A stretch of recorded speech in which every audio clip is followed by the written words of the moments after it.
I have just clicked on go live in Facebook. So let me just do a double check. Yeah. It will take a while for them to like finally talk to each other. I see. Yeah. Okay. Okay. Okay, let me see. Are we live? Yes, we are live. Yay! We are live. Hello, parents. This is Coach John here from Learning Out of the Box, and thanks so much for being here for the second time. Yeah. So today, we have a very special guest and someone who I respect a lot as well. Someone who teaches GP, which is something that I didn't do so well in school. Hello, Jit. Hi. Hello. Hi. Hi. Okay. So today, we have Mr. Jit Sharma, and he is an educator with 24 years teaching experience in special education, severe special needs, juvenile delinquents, and JC students. And now he's into launching Singapore's first pop-up book on our diverse and unique culture, which I hope that you can share with me later, and also share with me the book because I want to see it. Yeah. Yes. So today the topic is very much on the unknown world of paper engineering. Correct. All right. So Jit, could you share with us like your backstory, how you went into the line of helping students with special needs as well, and then Yeah. how you pivot to printing? I see. Okay. So I was in the corporate world for many years in the early 90s. Oh. And I was, doing wonderfully well, traveling around, entertaining, going to different places which many people have not been to. But there was a sense of emptiness at the end of the day. I didn't feel that, I was accomplishing a lot for myself. I was making money for my bosses, but I really wasn't doing anything for myself. So I kind of like took a step back and said, if I could do something, what is it that I wanted to do? So I kind of like decided to take a plunge at the end of the cliff and say, I am going to go into special education. So not just any regular type of special education. I Yep. actually didn't deal with students with dyslexia, or I didn't deal with students with ADHD. I dealt with severe, even more severe issues. So so I actually, my journey took me to America. I spent a good 4 years in special education, got certified as a special education teacher as well. Wow. And I basically worked with students who had severe behavioral problems. So some of the problems came from the mind. They were mentally unable to control their behaviors. So some of them were violent, some of them were destructive in many different ways. So that was a very interesting journey because it got me to reflect upon my own life, reflect upon the life of my children, and understand, the different problems that parents face in basically, having a child is a dream come true for many people, and they want to see their child grow and blossom and do all the things that they couldn't do. Yep. So I felt really sad for those parents who had children that were unable to fulfill their dreams. But it also came as a awakening call to me that maybe I didn't have the kind of strength and the kind of determination to be able to see such a child through. So a lot of the parents who are, the parents of special ed students, hats off to them for, being so patient, so loving, and giving all the time. So so that was a very interesting journey for me. And after I came back to Singapore, I decided to go back into what I knew best, which was teaching. And then I got a offer from EPH to publish a book. So I decided to publish a first book with them, and it was a very successful book because they reprinted the book twice in 1 year. Wonderful. Wow. Yeah. Congratulations. So I kind of like got smitten by the bug of writing and publishing. So I decided to form my own small little publishing company and basically get into publishing. So far I've published 4 titles. Wow. Mostly in the academic area. But the academic area is getting too crowded already. Yeah. Crowded to the extent that Popular doesn't even want to carry some books. Mm-hmm. Previously, you could go to Popular and say, Popular, I have this book. Please put it in your stores for me. Now Popular will say, no. Let me see the book first. Let us decide. Then we will decide whether we want to keep it on our shelves or not. So you might even notice that the books versus merchandise in Popular has also changed quite a bit. They are expanding into selling other products and not just books. Right. And I also start to see more snacks at the queue area. Correct. Because the profit margins are higher in the snacks. I mean, books profit margin is okay. I mean, they make about 40% to 50% for books. Yeah, 40 to 50%.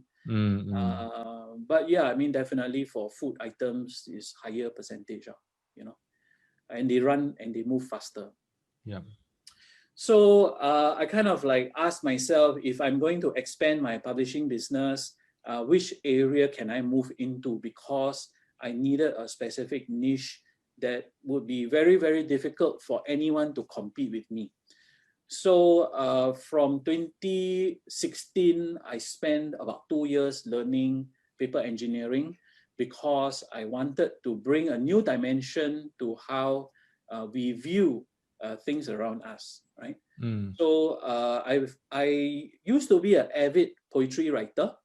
So I still do write poetry from time to time. So what I did was I translated all my poetry into pop-ups. So basically, I worked on my first book, and let me show you one of the pages. Yeah. While you're sharing the pop-up, because I think that paper engineering is like a very big word, even to me. Yeah. So when you say paper engineering and you study it, so what do you really mean? So paper engineering involves a lot of geometry and understanding how paper can, when folded in certain ways, right, can generate force. And that force then ultimately gives you a pop-up. Wow. So the latency of the force, the latency that exists within the paper is generated or quadrupled when it is folded and then it opens up, right? So to kind of show you, this is a flat book. Okay, let me put you onto full screen, yeah? Okay. Okay. So a flat book, and then when you open it up, it pops up. You see? Wow. So it pops up. So essentially, what inspired me to kind of go into this is because there are actually there are only 4 rules. There are totally 4 rules that help generate all pop-ups. You see, so I was very intrigued because how can 4 rules give you so many different variations of pop-up? This is basically my first endeavor, to create pop-ups. So the purpose behind this project was to translate the poetry into something in a more tactile form, and also a way for readers to see the interpretation of the poetry. Because very often when we deal with poetry, some people find it very difficult to grasp what the author is saying, or what the writer is saying. So that is why I created these pop-ups, so that it gives them an interpretation, and then they can decide for themselves whether what they see is actually what they understand from the poetry. Yeah. Could you share with us an example, like how you translate poetry to the pop-up? Because I think that I really love what you have just done, and I can somehow even sense the story behind the pop-up that you just shown.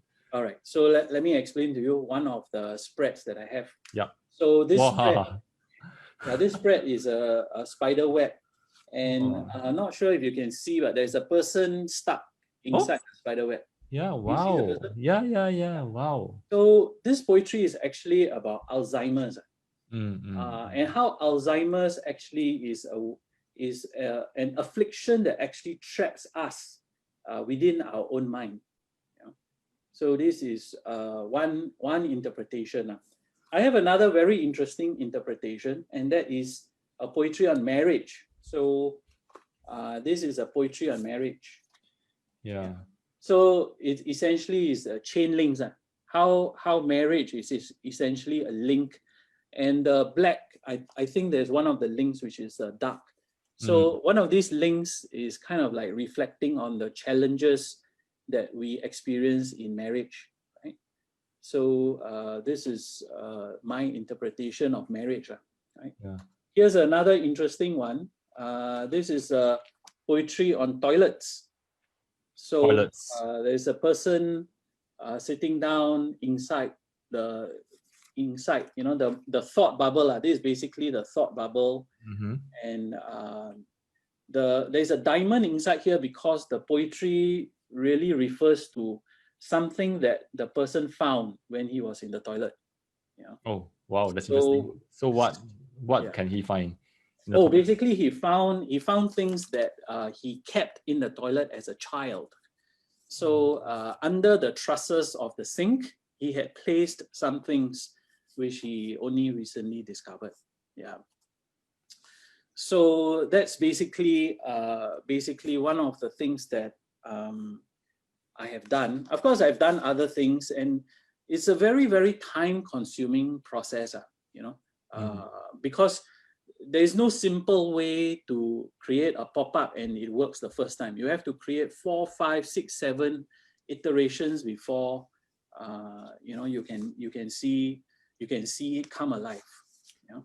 Could you also share with us, like, what are the processes of doing a pop-up, or is it done by a machine, or is it? No, this is totally done by hand. Wow. So basically what you have to first do is you need to sketch, just draw a rough sketch, and based on the 4 principles, you have to determine how this thing will come to life, right? So there is a lot of trial and error, you know. So in order to make something like this, right, this is a lamp, an Indian lamp on a lotus leaf. Yeah, wow. I probably have 10 different models of this which I have done, which has taken me quite a number of times before we reach this level of perfection. So in order for us to manufacture these books, right, we would actually have to give the die line, the outline. This outline sometimes is created by machines. So they actually create blades in the shape of the flower, and then the blades will eat into the paper, and then you will get these shapes. For more complicated outlines, they may use laser. So they will actually cut the laser, and then they will use a laser to cut the outline, and then they will have to fold it at the right places, and then glue them so that it creates a pop-up effect. You know, so this is one industry where everything is handmade. There's no machine that can do this. So there are really only 2 places in the world where they make pop-up books at a very low cost. One of them is Thailand, the other one is China. And for all the manufacturing locations, they essentially use an army of people and they are trained on how to fold and how to paste. And every time they fold and paste, they have to test to see whether the mechanism works or not. So it is a very, very human-intensive industry for pop-up books. And as I said, I entered into this industry because number one, I like the challenge. Number 2, I realized that the competition won't be as great if I were to embark on my different projects. So that's kind of like the background behind it. So there's a lot of trial and error. You know, some of the mechanisms you can build on it. You can build different iterations of it. But essentially, it requires a lot of trial and error. Yeah. So the paper engineers, right, around the world, they do have a conference once a year in the United States, because that's where a concentration of paper engineers exist. But China also has its own a group of paper engineers, but they don't tend to have conferences. But paper engineers liken themselves to neurosurgeons, and they then further classify themselves as pediatric neurosurgeons. So kind of like telling you that it is a very, very niche group of people with a very, very specific set of skills that you can literally count on one hand. So that's how they like to kind of like give this big visual of the number of paper engineers around. Yeah. Wow. Yeah. And I remember that when you met up with our fellow group mates, you actually shared with them one that is on Singapore's culture and Correct. tourism spots. Yeah, Correct. which really got me interested. Yeah. Do you have one right now that you can share with us? I actually have created a video, so I'm wondering, okay. should I share ahead. the video? Yeah, please go ahead, and you can share with or do you want me to share? I mean, it's up to you. Let me see how best we can do this. So maybe I'll send you, since you already have the share screen on, I'll just send it to you by chat. Is it on is it on, or is it on YouTube? Yeah, it's on YouTube. Okay, I can see that there is t equals to 13 seconds. Is it I start from here? No need. I think you can start from 0. 0. Okay, so I think we can just change that. Yeah, because I was running it for a few seconds earlier. Okay, just give me a minute. I have to close my browser because it will hang the system. Okay. Okay, maybe as I'm trying to prepare this one, and I believe that whatever we are doing somehow is impacted by our growing up years. Yeah, and even by our parents as well. So could you also like share with us like how were your growing up years like, and how did it impact you on this journey of paper engineering? Yeah. Well, my growing up years were in Bukit Ho Swee, so I lived there for a good number of years, and I was more, with all my friends around. We will always go to Chinese temples. We will go for the the lion dance, the dragon dance. We will participate in all of those things because it was a predominantly Chinese area. Mm-hmm. So that is basically how I sort of, the vision in my mind is being in a Chinese community setting. And then in my teenage years, my parents moved to where Kwan Yin Bio is at Waterloo Street. Oh. So, then again, a lot of this culture was sort of part and parcel of my life. So we do tend to talk a lot about unity through diversity, but I think very, very seldom do we see the common elements between us. So that's actually how it started me thinking some years ago about how do we actually show the unity through diversity. So I basically came up with a few areas. So one of them is fashion, food, housing. So these are some elements to show how we unite. But I guess coming into paper engineering was kind of like sort of by accident, because as I said, I wanted to move away from academic publishing and go into something different. So I have kind of like concept ideas for the other books that I want to publish, but due to COVID, I think this has taken sort of a backseat for now. Yeah. Great. Yeah, and I think that and I agree with you that even though we are different races, but there's also many similarities among us. Correct. Yeah. Right. And I think now is also the right time to share your video on the pop-up book on Singapore's culture. Yeah. Okay, just give me a minute. Yeah, because got to juggle. Okay, share computer sound. Okay, let me just start from scratch. Yeah, okay, I will just play along.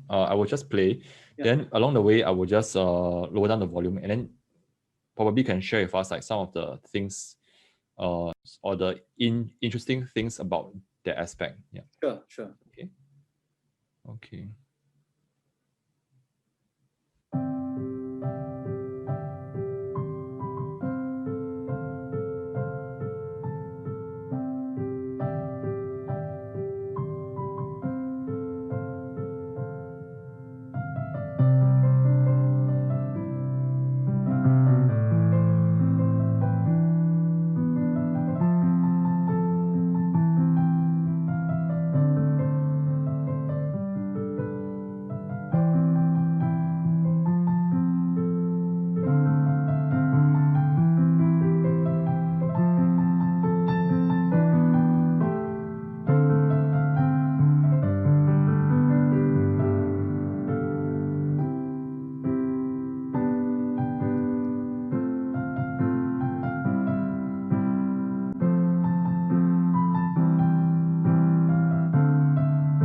Okay. Actually, I'm supposed to ask you some questions, but I forgot because I think I'm more keen to watch as your book unfold. I see. All So right. interesting. Yeah. I can give you a more physical view of the book after the video lah. Sure.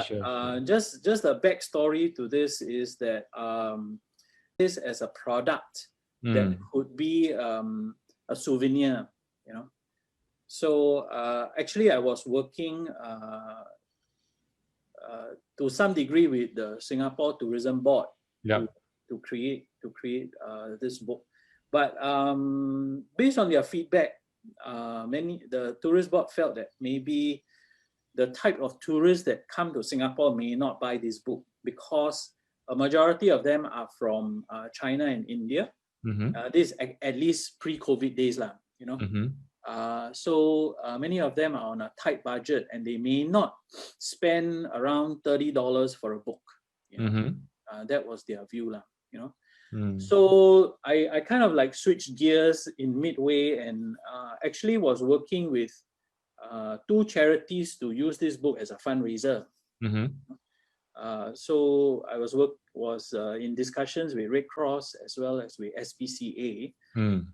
So at the moment, this is the direction lah, you know. But what I would like to do is to make the book more limited edition, and you know, just come up with a number of books that not everyone can have, because then it becomes much more valuable. You know? Yeah.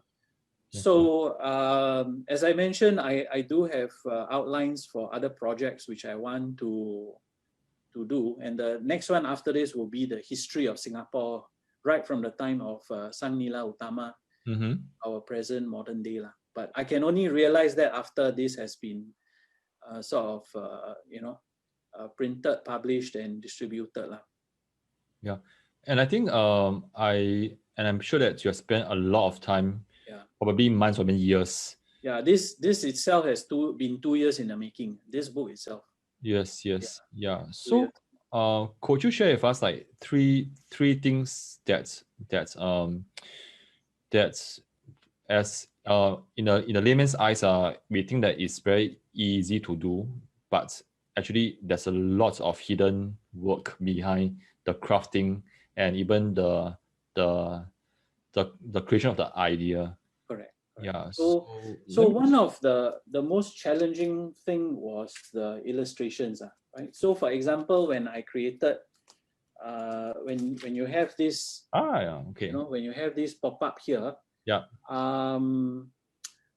the creating the outline is one thing. Creating the illustrations that fit within the outline is another challenge altogether, because it has to fit within the die lines, you see. So everything has to ensure that it fits. And then when you're doing it, you're not just doing it on the front, you're also doing it at the back, you see. So this is one of the biggest challenges in how to incorporate the illustrations that seem realistic and not too heavy, you see. And then incorporating the different parts within the illustration, you see. So this first spread primarily deals with drums, how drums are a central feature within our culture in Singapore. So this is where the lion dance, the drummers appear. So this, what you see is simply the first mock-up, and there is still actually a good 50% of work to go into finalizing this so that the mechanisms all open smoothly. Even if you have opened the book 10, 20, 50 times, the mechanism will not fail. So this is a stage which is quite time consuming. Yeah. So this is one of the biggest challenges, the illustration and refining the mechanism. Yeah. So as you're holding onto the book now, which part of the book is something that you feel and you're very proud of it? Yeah. So actually there are two parts. There are two parts. One of them is in the evolution of housing. So I'm going to flip the book to the back side first, and the back side shows our shop houses, right? Our shop houses. Wow. So this is what I like. There are some elements here which you can pull out to see how we used to, where we used to eat on the streets. And then over here you have a fruit shop that sells fruits. So this is what I really like. And then on the back is the evolution of housing. Wow. So it shows, the Tiong Bahru flats. That's basically where I grew up, in the Bukit Osui Tiong Bahru area. So, and then how it has kind of like come into the more modern day BTOs like the Pinnacle, at Duxton. So this is one spread that I really like and have spent countless hours trying to refine it. Yeah, it's not been easy. And then the last spread is also my favorite, and the last spread basically presents the Merlion. Wow. So and this last spread went through 3 different designs. So I finally settled with the Merlion design.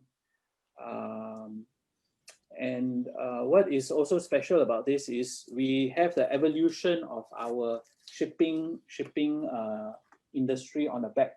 Wow. So it shows you how we went from the shipyards to cruise terminal in Singapore, you know. So this is another spread that I really like. And you can see the Merlion has sort of a 3D effect to it. Yes. So Right. it's actually it was actually quite time consuming creating this illustration. Yeah. So there was a lot of yeah, I mean, every time you create a new mechanism, you print it out, you cut it, then you fold it, and then you don't like it, you change it again, and it was a never-ending process. Yeah. So yeah, but it was an enjoyable process because you yourself learn what are some mechanisms that can work, what are things that may not work, and then how you have to change everything. You know. Yeah. So that has basically been an interesting process, but of course sometimes frustrating as well. Yeah.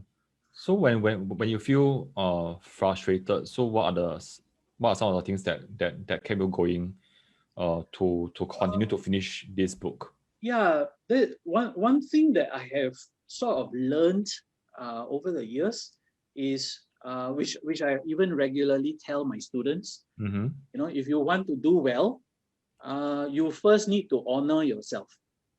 When you honor yourself, you will honor your parents.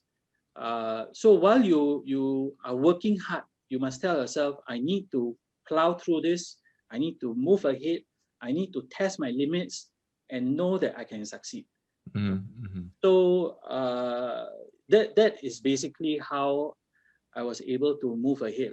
You know, I told myself I cannot stop. Yeah, because you know, even my own kids are interested to know how is this coming along.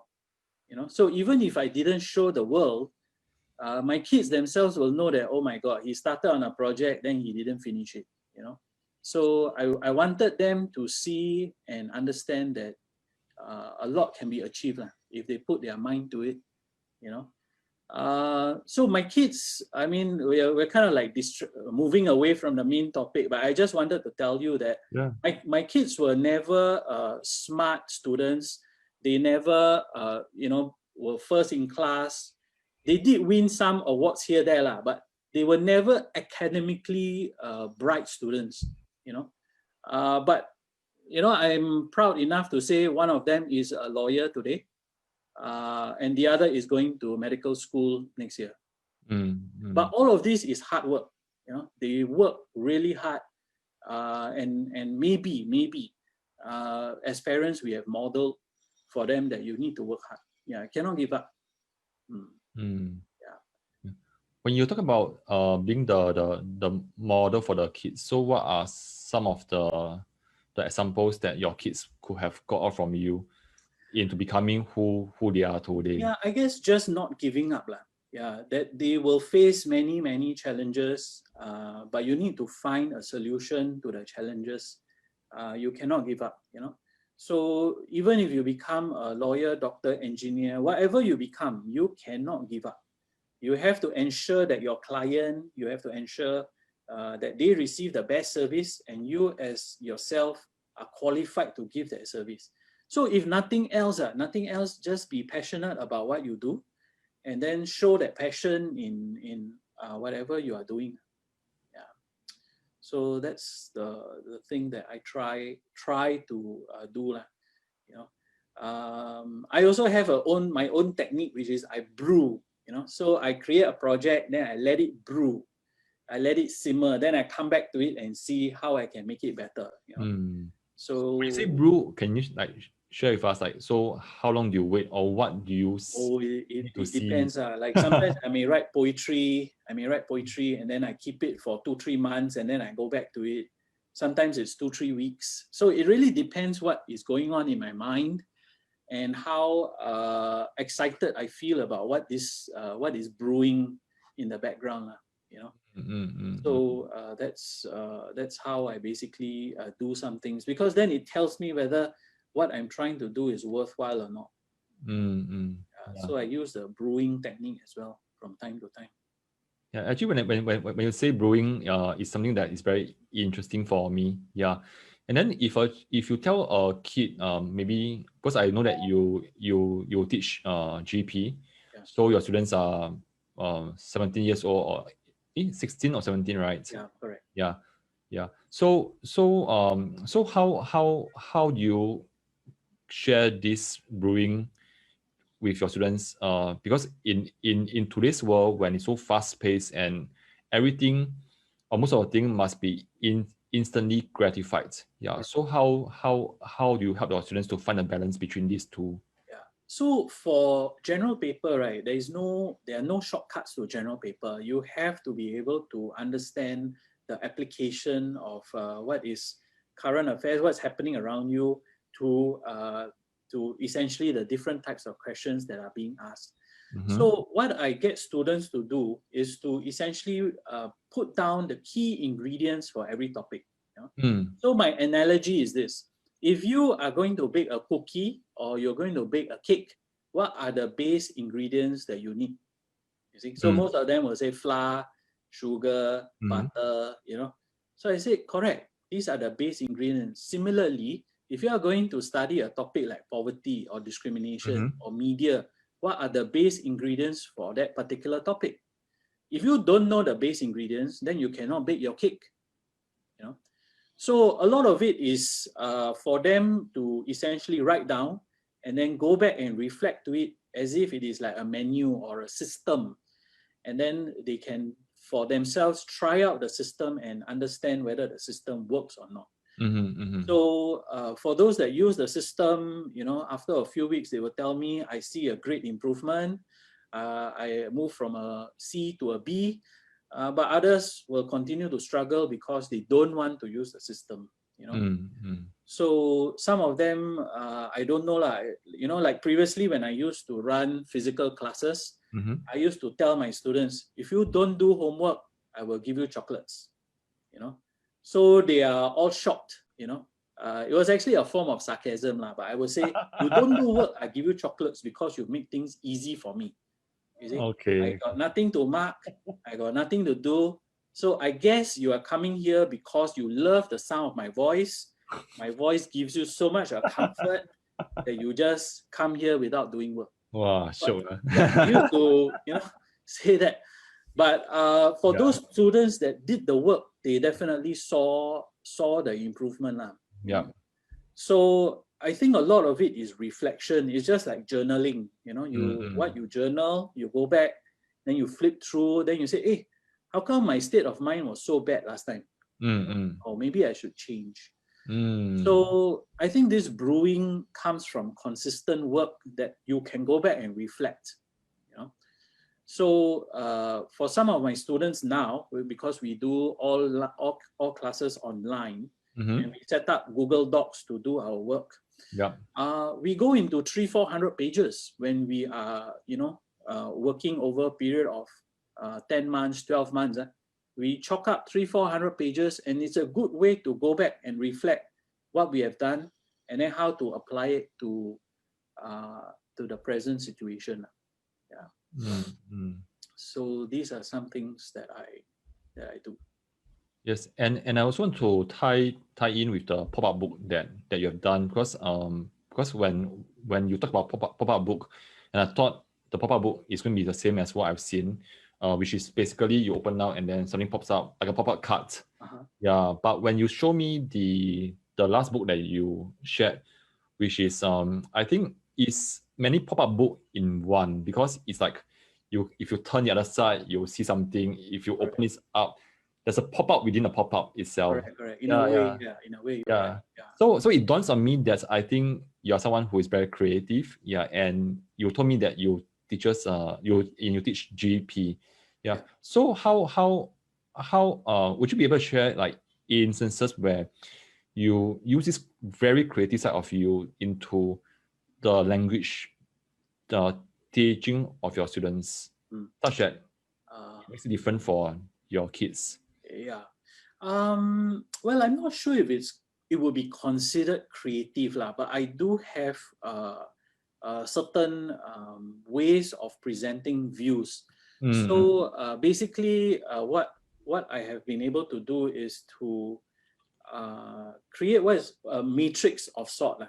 It's a matrix of different topics, and when the matrix basically comes together and topics basically cross each other, how do we essentially derive points, examples, arguments when two different topics come together? So for example, when media meets poverty, how can we show positive and negative aspects for that lah? So I mostly use the matrix to teach students in this way, but a lot of it is sort of using sort of a menu system. So if you are going to make a certain product, then you need to have the base ingredients for that product. Without the base ingredients, it's not possible. Yeah. So for creativity, I do use like other things, slightly higher level, like using fallacies, meaning to say logic errors. So how we use fallacies as a counter argument, which is most of the time not used in schools, right? So we use fallacies, we use euphemisms, we use many different models, but I would say that a lot of these models, right, have come about because students ask questions. When they ask questions, I start thinking how to make it better for them. So those things didn't come by themselves. It came because there was a need for it. And then I've been able to refine those aspects to make it much easier for students to use. Yeah. Actually, some of my students' parents are also interested. So sometimes when I send assignments and readings to my students, right, I also send to the parents because they are interested to know. So yeah, some parents also do some homework. Yeah, great. But no penalties for them if they don't hand it up in time. But you can give them chocolate. Chocolate, yeah, I can do that. Yeah. Great. Yeah, because and I'm trying to relate back to what I saw in the book, which I think it blew me away, because I think it's one of the very unique pop-up books that I've seen in my life. It is definitely unique, because even prior to embarking on this, right, I actually did have a mentor. He was actually based in the US. So he actually kind of like, based on some of the sketches and ideas that I presented, so he was able to mentor me and say that, in terms of production costs, you're better going with one type of mechanism than another type of mechanism. So I didn't entirely learn this completely by myself, but the mentor basically guided me to say, you should do this instead of that, and kind of helped me refine my mechanisms as well. So yeah, going back to the idea about pop-ups within pop-ups, and the whole mechanism itself is it requires a lot of refinement along the way. And as I said, this is just the first mock-up. I still have to work to make this much better. Kind of like just to share with you. Yes, please. Like when you look at this, this is a picture of our drinks, and then this is supposed to come up open flat, you see, but there's a slight problem with the mechanism in the back, so that's why it's not coming flat. So if it opens flat, then I can shift. Oh wow! Oh my god! I can move the laksa to become prawn mee. Hey, wait! I will make you full view, then you show us how you rotate the thing. Okay, sure, no problem. Yeah. So yeah, basically there is this mechanism that you can move, Oh my. So it switches from prawn mee to laksa. This one switches from mee rebus to mee siam. Switches to mee siam. But yeah, there's a slight refinement that is needed to ensure that this thing remains flat when it's open. There is a slight problem over here. So we have a plate of prata over here. When you open it, it shows you satay. Oh my! It shows you satay. But the problem is the ketupat over here.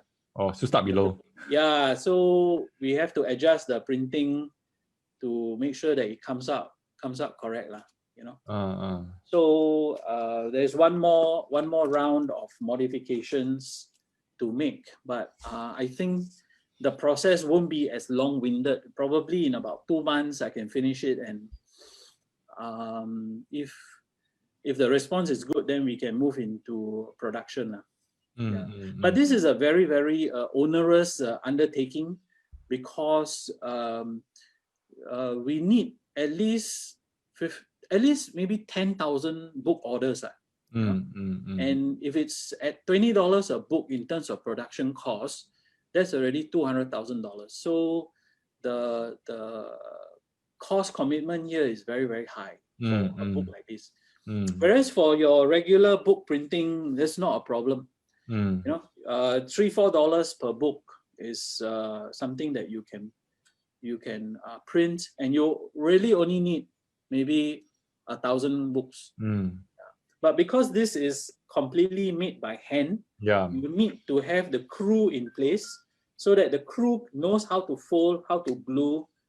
If you decide to make another 5,000 later, you may not get the same crew, and then there's another process of training them to fold and glue it.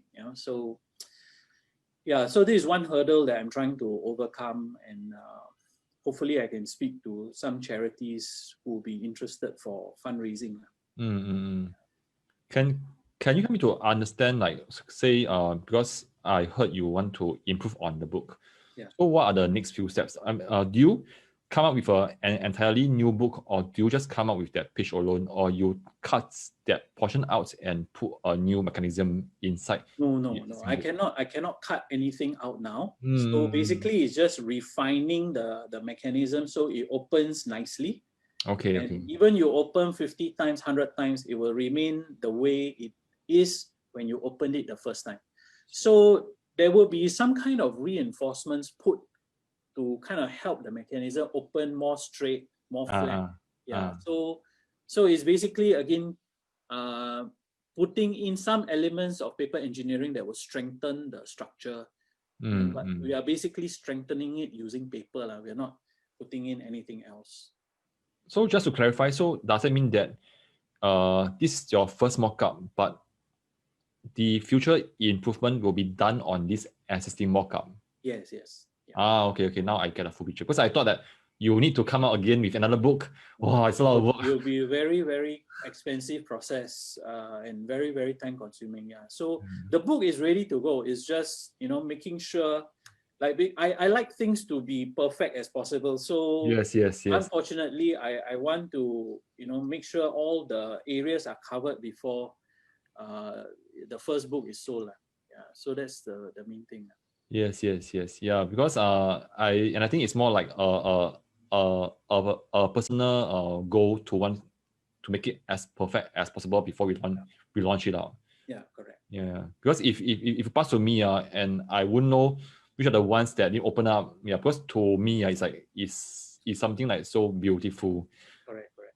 I mean, my initial aim was to even get companies that organize learning journeys to use this as part of their learning journey experience. So it can be a post-learning journey reflection on the places that they have seen or the things that they have seen, because the last spread, which is Raffles City and the Victoria Memorial Hall, and the Merlion, that's where they bring students to.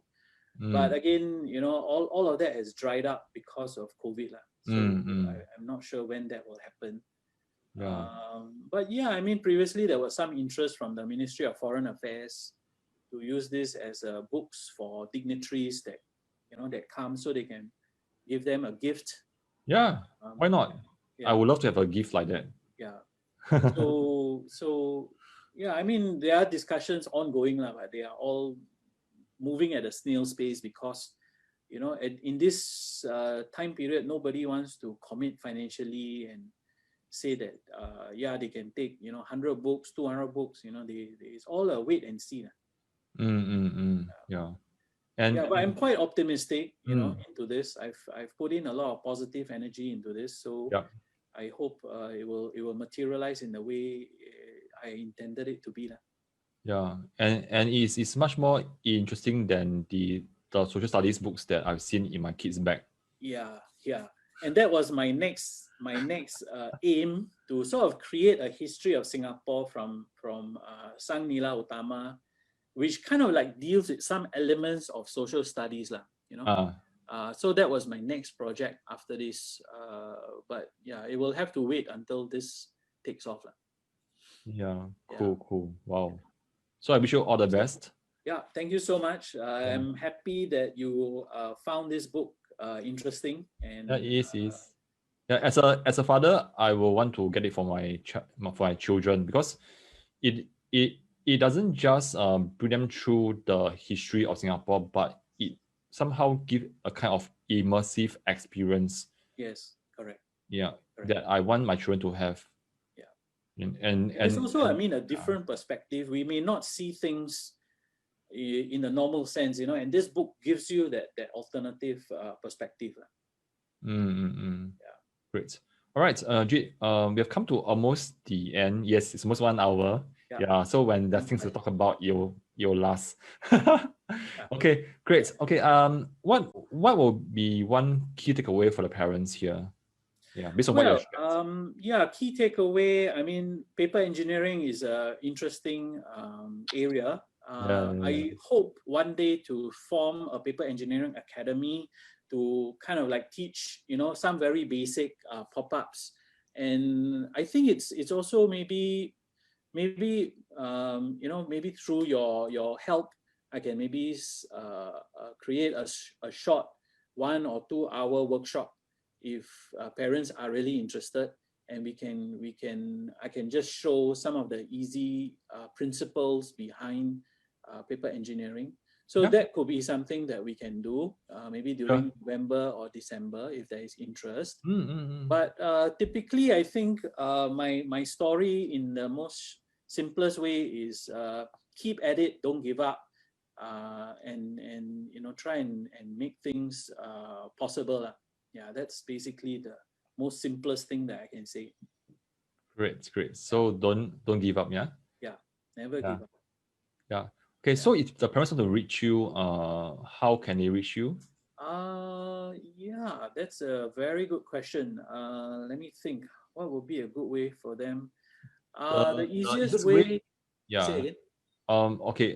There are a few ways that you can propose. One is to search for your name inside Facebook, and then they can drop you a message. Yeah, definitely. That's a good way. Yeah, Facebook, or I'm available on the gptutor.com. So if they want to reach me through that. Oh, I think that one is easier. gptutor.com. The GP Tutor. Okay, hold on. Let me just gptutor.com. Okay. It's taking a while to load, and I don't know. Okay, it's coming out. Okay, so I will just post it into as a comment. Yeah. So if they want to reach you. Okay, good. Wow, I can see a lot of the music, the logos. I see. Okay. Yeah. All right. Okay, so we've come to the end, and I will still need to ask you one question, which I always ask my guests.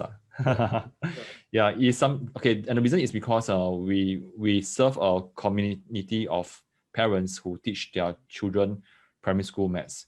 Yeah, and for almost all Singapore kids, being a 12-year-old can be quite stressful. Yeah. Because of PSLE. Yeah, so if I may invite you to walk down the memory lane, and you walk down and you saw the 12-year-old Jit. Yeah, and he's so close to you that you can almost touch him, and he's looking at you into the eyes. Yeah. What will you tell Jit, the 12-year-old Jit? Can be anything. All right. I will tell him to work harder. Yeah, I'll tell him to work harder. Yeah. The 12-year-old Jit actually did very well in primary school. Yeah, did very, very well. Yeah. But the 13-year-old Jit didn't do well in secondary school because he became very complacent. Oh. Yeah, he was very complacent because I mean, literally in primary school, he could, he was at the top of the class, and he went to the school of his choice. But when he went to secondary school, he was drowning. He didn't know how to deal with the challenges of secondary school. So somewhere along the way, he didn't work hard enough in secondary school. Yeah. So I don't mind telling you, I had to repeat my Sec 4 because I just wasn't able to study, and I didn't know how to study. Yeah, I think if I had worked hard enough, things would have been slightly better for me. But no regrets, I've enjoyed my journey. Yeah. But definitely we can always work harder. Yeah, that's what I will tell Jit. Sure. Okay, let me just push a bit. What will you tell the 12-year-old Jits about PSLE? Well, PSLE during my time was very simple. It was either pass or fail.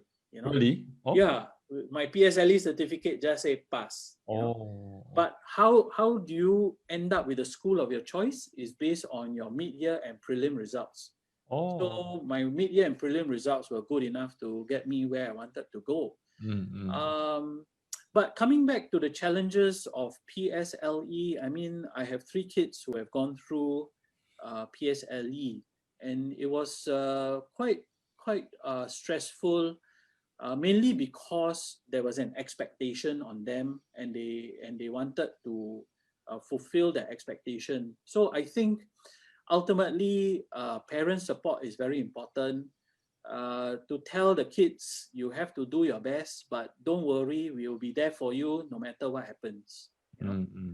So I am not as animated as my wife is. My wife is very animated. So whenever my children's results came out, she fell on the floor and thanked God and said, in the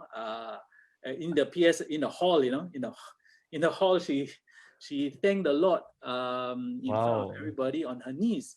So she felt, a greater burden on herself because there was a level of expectation that she felt that our children are able to rise up to. So I think parent support is super important for kids. And I still remember, how my daughter transited from primary 6 to secondary 1, and how some of her friends' parents were actually very, very upset. About you only got 219, you only got 218. Oh, that's very bad, very bad. But we were delighted. You got 219. We are very happy. You did very well. You will go into a school of your choice. Reasonably speaking, you will get into a reasonably good school. So I think parent support is super important, because the moment you can support your child, I think the child will grow in a much more better way. Never mind the academics, like my academics, I did very well in primary school. I was up. Then secondary school, I went down. Then JC, I platooned. Then university, I go up. So it was a different time for me in trying to deal with academics. Yeah. So I think every child is different, and we have to experience that difference and appreciate the difference. At the end of the day, I think memories is what we make. Yep. So I think those memories are more important than any grade whatsoever. Yeah, that's just my view. Yeah.